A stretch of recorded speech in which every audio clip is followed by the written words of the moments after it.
ஹரே கிருஷ்ணா. ஓம் நமோ பகவதே வாசுதேவாய. சோமதத்தன் என்ன சொல்கிறாருங்கிறத பார்க்கலாம். துருபதனுடைய பலத்தை பற்றி சகுனி சொன்னதை என்னால் ஏற்க முடியாது. துருபதன்கிட்ட ஆயுதங்களும் எந்திரங்களும் குவிந்து கிடக்கிறது. அவனுடைய கோட்டை மதிலின் மேல் அக்னியை வீசும் கோலங்கள் பொருத்தப்பட்டு இருக்கிறது. இது பீரங்கியாக இருக்கலாம். துருபதனுடைய படைபலம் மிகவும் பெரியது. யுத்தம்னு வந்தால் யாதவர்களும் பாண்டவர்கள் பக்கம்தான் சேருவாங்க. இதையெல்லாம் சிந்திச்சு பார்த்தா பாண்டவர்களை எதிர்ப்பது விவேகமில்லைங்கிற முடிவு தான் சரியானது.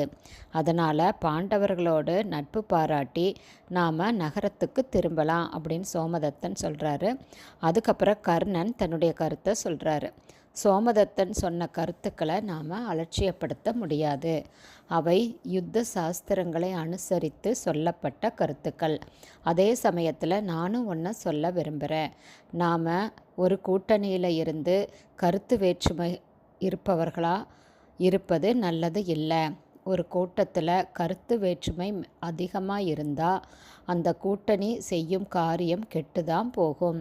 நீண்ட ஆலோசனையும் பயன் தராது. தக்க நேரம் வரும்போது நாம் அதை சரியாக பயன்படுத்திக்கணும் அப்படிங்கிறது யுத்த தந்திரங்களில் முக்கியமான ஒன்று. இப்போது நமக்கு சரியான தருணம் வாய்த்திருக்கிறது. நம்மிடமிருந்து எந்த தாக்குதலையுமே இப்போது பாண்டவர்கள் எதிர்பார்க்கவே மாட்டாங்க. அதனால் அவங்கள தாக்கிறதுக்கு ஏற்ற தருணம் இதுதான். சிந்தனையை நிறுத்திட்டு நாம் எல்லாம் செயலில் இறங்கலாம். பகைவர்களின் யானைகளில் ஒன்றை வீழ்த்துபவனுக்கு 10,000 பொன் பரிசு. தேரை நொறுக்குபவனுக்கு 20,000 பொன் பரிசு. குதிரைகள் காலாட்படைகளை சாய்ப்பவனுக்கு 5,000 பொன் பரிசு. இப்படி துரியோதனா, நீ அறிவிப்பை செய்யணும். அந்த அறிவிப்பு தரக்கூடிய உற்சாகத்தில் நமது வீரர்கள் பெரும் செயலை செய்வாங்க.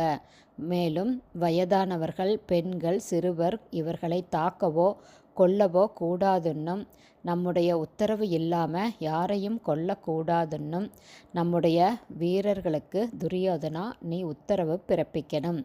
நாம் நிச்சயம் ஜெயிக்கலாங்கிற நம்பிக்கையோடு குழப்பம் தெளிந்து நாம் செயல் புரிவோம் அப்படின்னு கர்ணன் சொல்கிறாரு.